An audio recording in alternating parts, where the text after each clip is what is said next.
Good morning, millionaires. Good morning, millionaires. Hope everybody's feeling good out there. Give me a replay, gang, if you're watching the replay.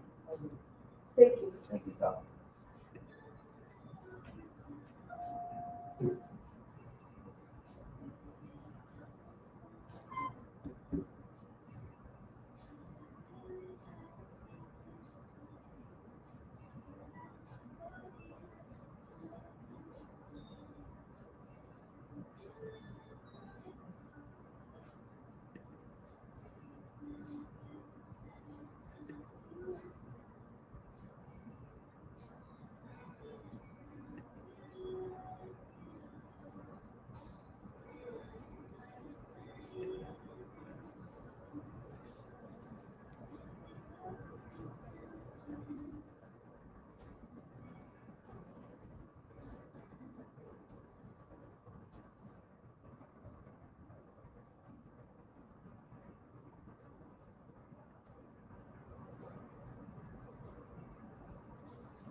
Okay, it looks like we're live on YouTube right now, but that we aren't on the other normal places, so that's okay. We're gonna make it happen regardless, and we'll be back on Facebook tomorrow.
All right, we're about to get this party started.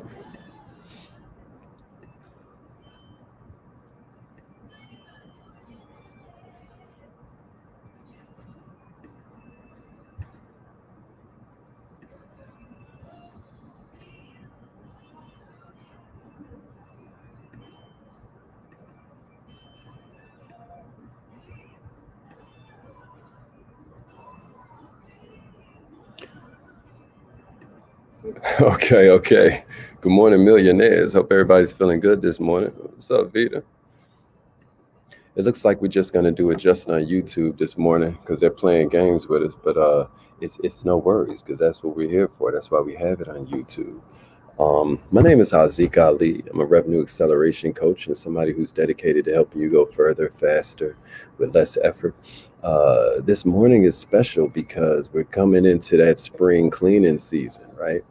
Um, I'm doing a little spring cleaning in my life, just hanging out with my son, just making sure, me and my brother, we took our children all up the East Coast. Like we started off, I flew my son into DC. I flew into DC, which is where my brother lives, and then we got our sons, and we just drove up the East Coast. So, I talked a little bit about yesterday how, we started off with like lunch in Times Square, but then we were having dinner in Maine, right? Like Maine blueberries for breakfast, Maine blueberry French toast, and like the night before, lobster and lobster bisque and all of this. You know what I'm saying? And it's been such a cool. Last night we checked out a Boston Celtics game. We came through Boston. That's where I'm reporting to you live from right now. We're in Boston, Massachusetts. I'm just sitting in a hotel lobby because I love y'all, right? But I love them too. I don't want to wake them up. So here we are. But it's been a spring cleaning kind of exercise, and I'm gonna get into this in a minute. But I just want you to kind of think about something this morning. Isn't spring cleaning cool? You know, you ever gone through your closet and you pull out some sweater, or you pull out some jacket, or you pull out even a shirt from last time it was warm outside, and you're like, oh, how do I still have this? So you pull it out, you might smell it, like, where did this come? Like, is it like, oh my God, I remember, and then maybe you'll go back to a night you wore this, or a day, or a job interview, or an experience that you had, right? But then you think to yourself, how did this escape Goodwill? How is this not at the Salvation Army yet? How has it followed me through, you know, three different apartments and two homes? Like, what happened? Well, millionaires, it's time for some spring cleaning. Because just because this thing is resilient, don't mean that it's wanted. Just because it's resilient and it's managed to hang out, it don't necessarily mean it's valuable. And what I want to bring to you this morning is the idea that our mental habits are the exact same way. Our mental habits are the exact same way. You hear me? A lot of times we have ideas and habits and thoughts that were awesome for a while, right? I mean, it was incredible. But now it's like we need to get rid of it. But because it's so comfortable to us, because it's such a known entity, we're not ready to leave the past, right? I want you to share this with somebody, especially since they can't see us on Facebook. You gotta like text message this out to family and friends, because some of us don't realize it, and we're now in the perfect time. This is the perfect season for us to assess what is and what isn't working in our emotional processes, in our habits of thought. And so flowers are blooming, the snow is thawing, right? That means it's time for some spring cleaning. It's time to make a change. If you're ready for the first one, give me a number one and a share. I got 4 mental habits I'm going to give you this morning that I think are going to be helpful for you. 4 mental habits. And I'm gonna give you like these little tricks that you can use for each one. So I hope you're ready to take notes. Let's get into it. Let's get into it. This is hilarious, right? Like, I'm loving the fact that right now we can't even do what we normally do. But it's good for us. It's going to help us change. It's going to help us get better. Is that a fact? Is that a fact, y'all?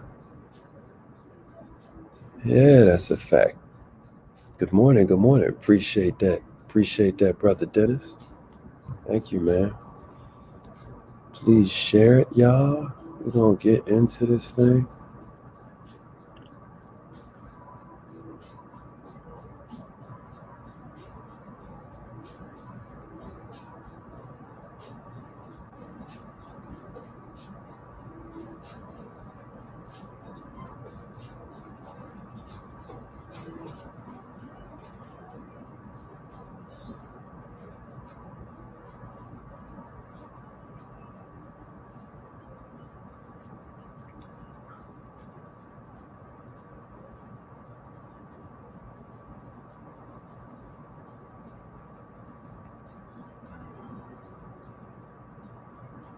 Appreciate that, Ava. Appreciate that, Laquanda.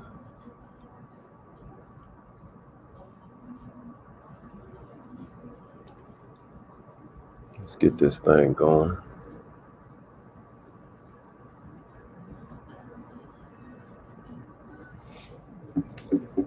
All right. Appreciate that. Good stuff. Good stuff. All right, here's the first one I got for you this morning. What if we got to a place where we learn to release the criticisms but hold on to the compliments? I'm going to give you a little trick for this, but I want you to think about this for a minute. If we're looking to spring clean our habits of thought, one of the most powerful things that we can do is learn to release the criticisms but hold on to the compliments. Um, you know how when you're spring cleaning and taking it back to when your mama had you cleaning the china cabinet, right? It's this metal cabinet where she keep, maybe it was your granny, right? Well, do you know you have a mental cabinet like that? Maybe the one in your grandma's house was mahogany or oak or something. Well, you have one that's made of your mentality. You have a mental china cabinet that's full of criticisms. It's full of these little slights that people did, little stuff that made you feel away. It's full of all these anxious moments, okay? And it's real easy to hold on to a negative criticism somebody gave you, or a negative performance review, or a scowl you got from a stranger in the food court at the mall, right? Or when you was riding to work.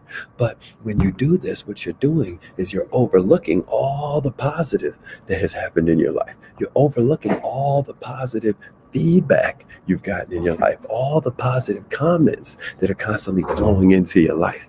And the reason I'm bringing that up is that, of course, it's completely impossible to immediately eradicate all the negative self-talk in one little snap of your fingers. You ain't a freaking magician, right? I get that. But one thing we can do to kind of counteract this collection of crap we got in our head due to our insistence on not being ostracized from the tribe, right? Because if we go into its DNA, that's why we have a problem. We have a problem with people's criticism of us because there's a time when that meant death, because it meant you're getting kicked out the tribe. And the tribe means comfort. The tribe means warmth. The tribe means support. The tribe means food, right? You're able to use collective work and responsibility when you're a part of the tribe. And even though we don't live in those times anymore, we still have it in our DNA.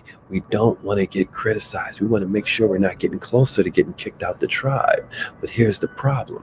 When your good feelings begin to depend on other people, you've now got an issue. So here's what we're going to do.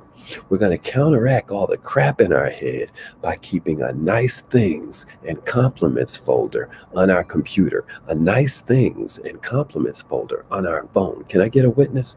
If you commit to that, somebody type nice things and compliments in the comments. Nice things and compliments. So here's what we're going to do. Every time somebody gives us a bit of praise, we're going to jot it down, right?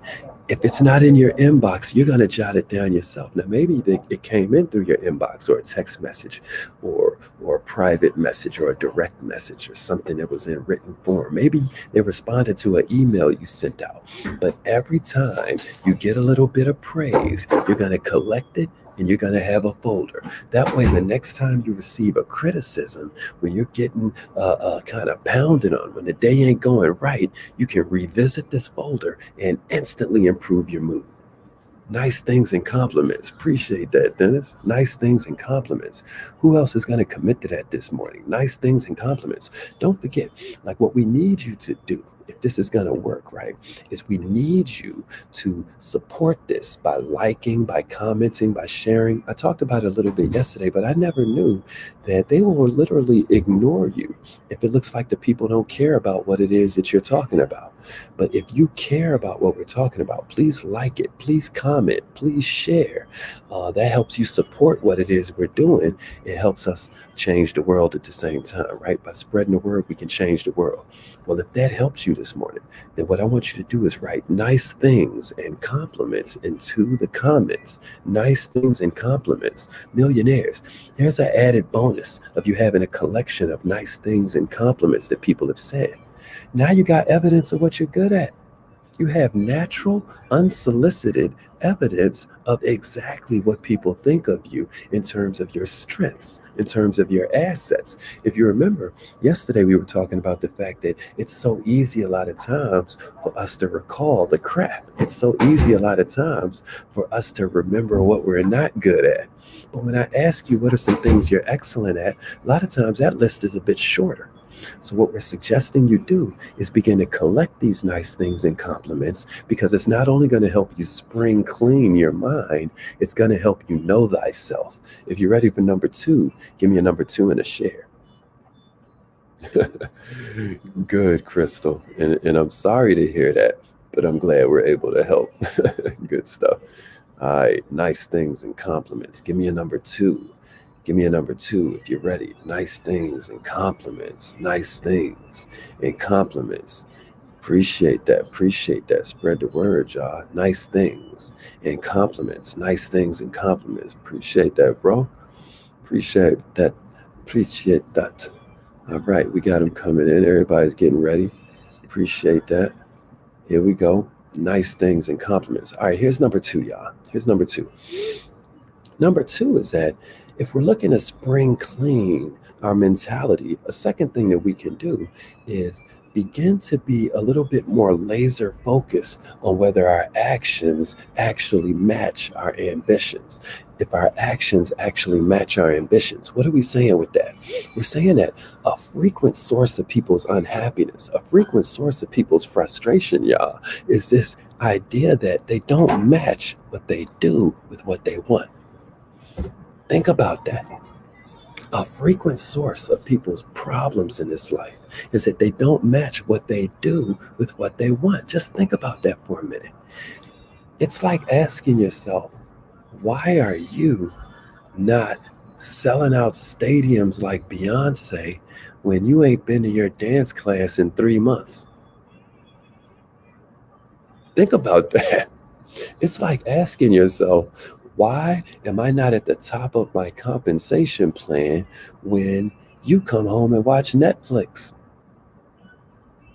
Think about that. What I'm saying is that the action versus ambition question is something that when you ask it, it can change your whole life. Yesterday, I was talking about Gary Vaynerchuk because the dude is just a beast, man. Like, I mean, this is the first dude I've seen that will master every single form of social media that's out there. Only one I haven't seen him really attack with vim and vigor the way he normally does is Clubhouse, right? He doesn't seem to care about Clubhouse as much, but the dude is a marketing savant. And he tells a story about how when he was 30 years old, he asked himself that same question. It's like, yo, why don't my actions match my ambition? And he said that that one question changed his whole life. He told himself from that moment, kind of like my mentor always says, where he's like, your desire shows up in your conversation, but your belief shows up in your behavior. Millionaires, your behavior has to back up your conversation. You hear me? That changed his whole mindset. That's where he became this serial entrepreneur. He's probably 50, 60, 70 million up at this time. So here's a trick for you this morning. Instead of constantly asking yourself, instead of constantly thinking about your future, like there's this new song from this cat named Drake where he's like, now we're about to see what happens next, okay, now we see what happens next. Well, what I'm saying is, instead of asking yourself what's next, what if you reflected on the question, what can I do right now? What can I do right now? That's why that 90-day planner gives you such power, because it breaks down your year goal into what can I do now? What can I do today? Isn't that amazing? It takes your year goal and breaks it down into what can I do in the next 90 days? Isn't that amazing? If you think that's amazing, give me a number 3 and a share. I still got 2 more for you. Give me a number 3 and a share. If you're listening on the Millionaire Mind Line, just take prodigious notes. Take prodigious notes. You can come and watch the replay on YouTube. You know, maybe we'll post a replay on Facebook since Facebook was playing with us this morning. But we're going to make it happen. We're going to make it happen. Give me a number 3 and a share. Let's keep on bouncing. Let's keep on bouncing. Appreciate that, Vita. Appreciate that, Ava. All right, let's go. Appreciate that, Dennis. Appreciate that, Taisha. Let's go. Let's go. Appreciate that, Gavin. All right, here's number 3. Appreciate the shares, y'all. Appreciate the shares. Let's keep the movement moving, baby. All right, here's number 3. Become a minor expert. Become a minor expert. Now, why did I say minor expert, right? Why did I say minor expert, right? The reason I said minor expert, okay, Crystal, good morning, millionaire. Why did I say minor expert? The reason that I said minor expert, y'all, is that a lot of times we don't realize when we do the same task enough times, it doesn't matter if it started off as heaven to us, man. Um, it was either my son or my nephew. They were talking about how when first homeschooling became a thing because of COVID, it felt like heaven, right? My son is like, man, I was thinking like, yes, I'm gonna get to play all the video games I want. Life is about to be insanely cool. I get to, man, after 3 weeks, it was like, man, it just started feeling like you're lonely. Man, talk to your children. Talk to your children. Like, get a feel for how they're feeling psychologically. I know Crystal Reynolds feels me on this because she helps parents with all of this tutoring stuff and all this transitioning from hopefully about to be able to go back outside. For those that don't know, we're even about to have our first event. If you're watching this when I'm doing it live, our first event is coming up in May 23rd. It's going to be the first millionaire-minded event of the year, and I'm really excited about it.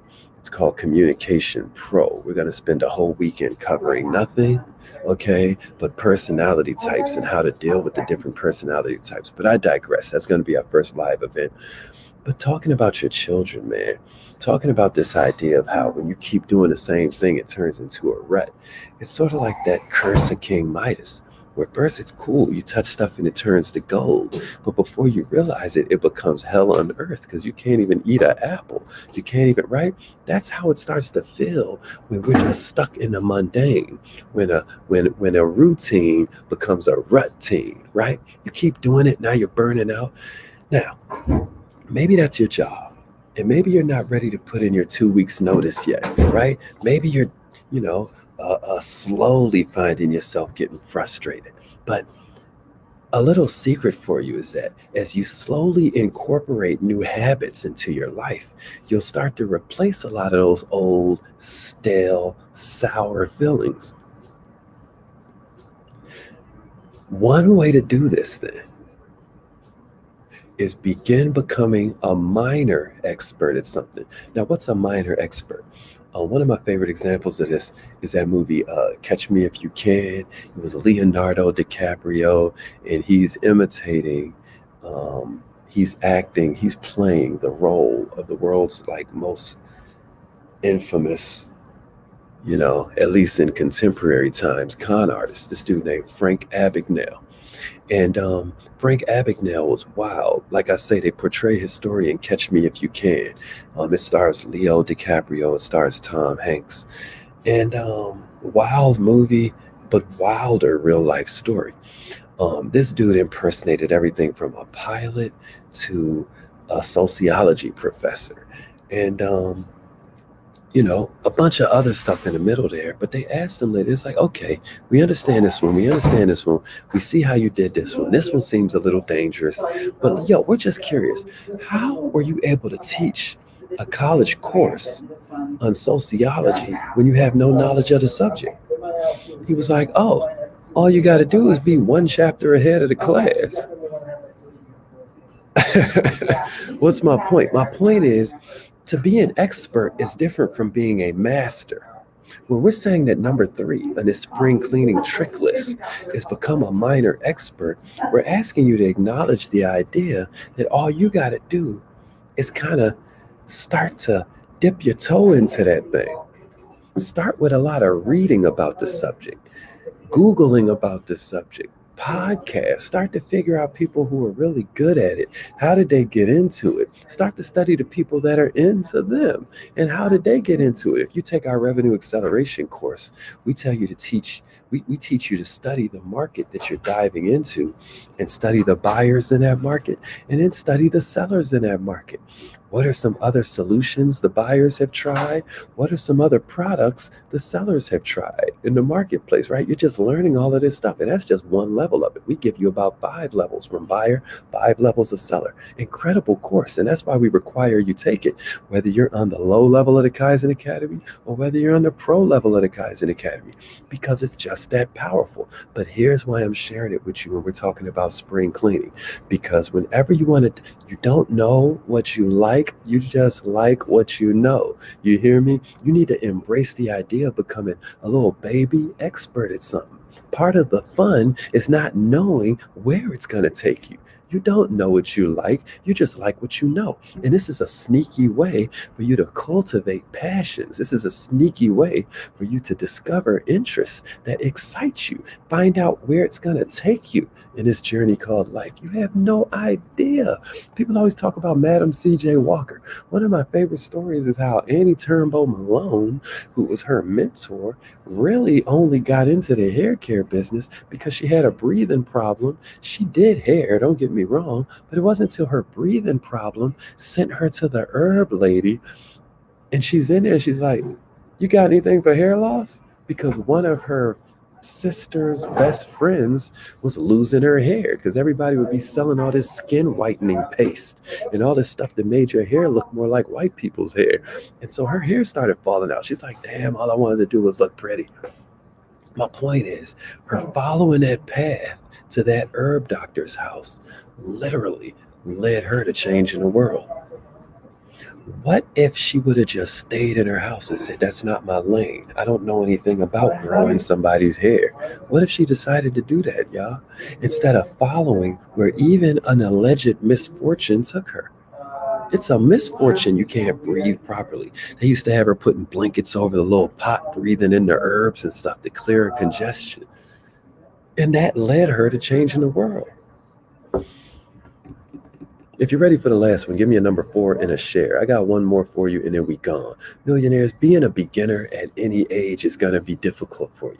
But if you harness a new season, like how you feel right now, just click something on in your biorhythm, right? If you harness the fresh start to a month, got one of those every 30, 31 days, right? If you harness a friend pushing you towards a similar goal, when you join the Kaizen Academy, you also join the accountability community. And if you use it properly, what you got around you from the Kaizen lab to the accountability community is this force to be reckoned with called culture. You've got a bunch of people pushing you towards a similar goal.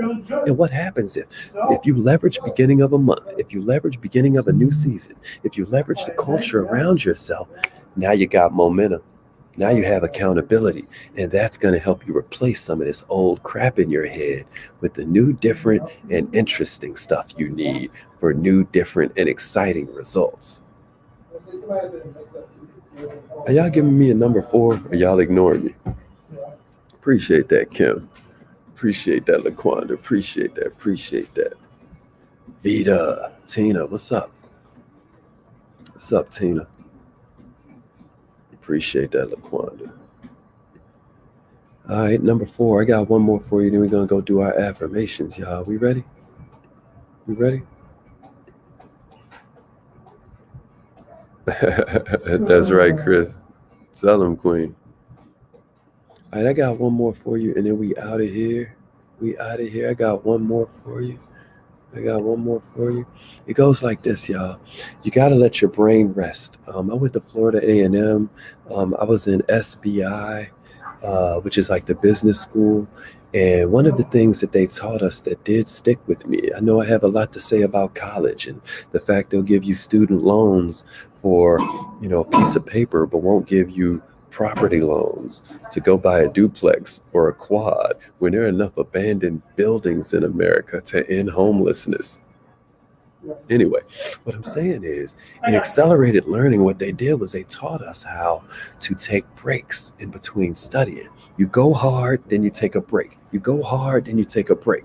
Well, since we're training on spring cleaning, I can't just skip over the part where you need to start letting your brain rest more. You need to start letting your brain rest more. Check it out, y'all. Research shows that working harder ain't necessarily working smarter. You have to move to a place, and I'm just asking you to think about this as you go into spring cleaning. You got to move into a place where you're building breaks into your routine. It's important because when you build the breaks into your routine, you start to rejuvenate your motivation, aka reset, aka recharge. This is what leads to those, ah, right? We're all hunting for epiphanies. We're all hunting aha moments. But your brain doesn't work off pressure. Your brain works off stimulation. Can somebody give me that in the comments? The brain works off stimulation. The brain works off stimulation. Why am I sharing that with you? Why is that important? Because your brain is different from your mind. Your brain is the hardware. Your mind is the software. Your brain is the laptop. Your mind is the programs and the applications you're running on that thing. All the windows you got open. You hear me?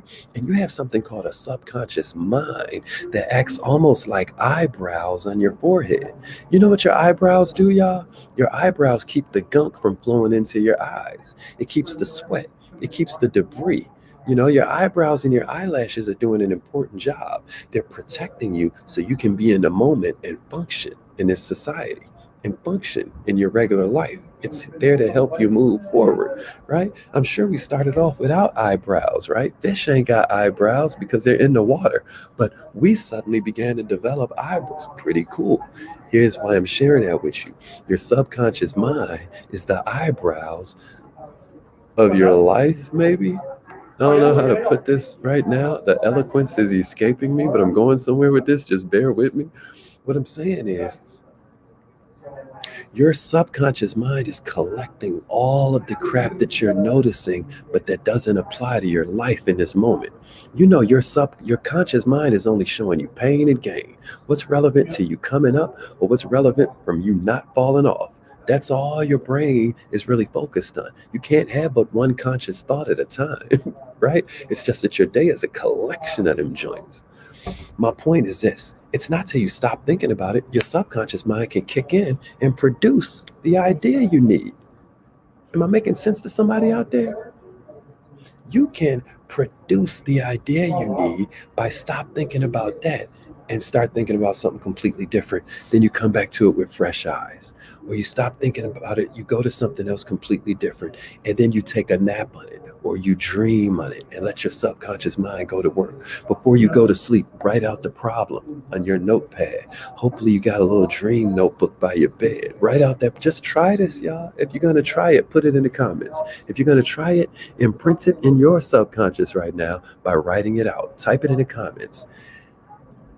Millionaires, if you will write down that problem before you go to sleep, if you will let your brain rest for a minute, you're going to wake up with ideas that'll blow your mind. And if these breaks ain't a habit for you, once again, I'm suggesting get with a partner, get with an accountability partner. Hopefully, somebody's ready to join the Kaizen Academy by now. If you haven't done it yet, this might be a great time to do it. But one cool thing about the Kaizen Academy is that you got a built in accountability community. You see how consistent Dennis is? Imagine having Dennis right there beside you. You pushing Dennis, Dennis pushing you, right?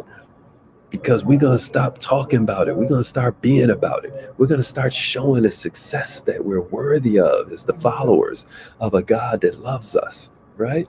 How are we going to be believers and not be achieving our potential? How are we helping God's people? By languishing in the mediocre. Keep on being real in our ego instead of giving ourselves away to service. What's going to make us push it to the limit so that other people see that they can push it to the limit too? Well, if it's not a habit for you to relax and to build these breaks in as a technique for pushing it to the limit, giving yourself a break, right? If it's not a habit, you know, I'm challenging you to try it out. Maybe you start going for long walks. Maybe you start by going for short walks, right? Maybe you call a friend for help, right? Maybe you take a quick nap. All I'm suggesting is that you begin taking a break. Because if you just chill out Maybe you even earned a couple episodes of your favorite show. You know, Netflix has built this new thing into us called binge watching, and it will binge watch 8 hours or something. And now it's time for the next day. No, that's not what I'm suggesting here. I'm saying earn one episode and then get back to work. Does that make sense? Give your brain a rest. We didn't say turn your life into a rest, because you're going to wake up with nowhere to sleep. Proverbs 20:13 is a cool one. Y'all know about that one? Proverbs 20:13. I'm going to type it in the comments just in case y'all try to take my last one wrong. Proverbs 20:13, y'all. Look that up. All right. I love y'all. It's time for our affirmations. You hear me? Repeat after me. I am so